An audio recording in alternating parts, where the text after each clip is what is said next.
রাজ্য সরকারের বিরোধিতার পথে সিপিএম। জেলা পরিষদের ক্ষমতা খর্ব থেকে শুরু করে রাজ্যের আইন শৃঙ্খলা পরিস্থিতি, একাধিক অভিযোগে সোমবার ধর্মতলার সমাবেশ উত্তর 24 পরগনা জেলা সিপিএম এর। উপস্থিত থাকবেন বুদ্ধদেব ভট্টাচার্য, বিমান বসুর মতো নেতারা। সেই সমাবেশ ঘিরেই এবার নয়া অভিযোগ সিপিএম এর। প্রথমে সিপিএম এর তরফে ভিক্টোরিয়া হাউসের কাছে সমাবেশের অনুমতি চাওয়া হলে পুলিশ তা দেয়নি। পরে পুলিশের তরফে রানী রাসমণি রোডে সমাবেশের প্রস্তাব দেওয়া হয়। সিপিএম এর উত্তর 24 পরগনার জেলা সম্পাদক গৌতম দেবের অভিযোগ, অনুমতি মিললেও মঞ্চ তৈরিতে সহযোগিতা করছে না পুলিশ।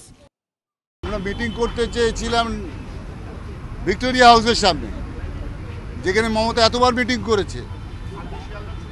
সেখানে মিটিংটা করতে দিল না, আর পুলিশ কমিশনার বলল আমি পারছি না, যে ডোরিনা ক্রসিং সেটা না।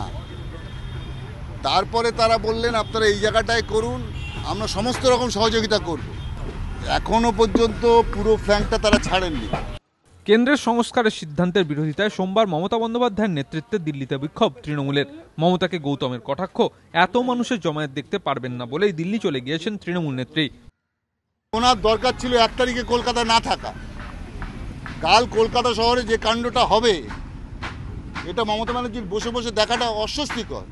রবিবার সভাস্থল পরিদর্শন করেন বিমান বসু ও গৌতম দেব। সমাবেশের অনুমতি নিয়ে যে টানাপোড়েন শুরু হয়েছে, সবার একদিন আগেও সেই টানাপোড়েন অব্যাহত রইল। বিতনু চট্টোপাধ্যায়, এবিপি আনন্দ, কলকাতা।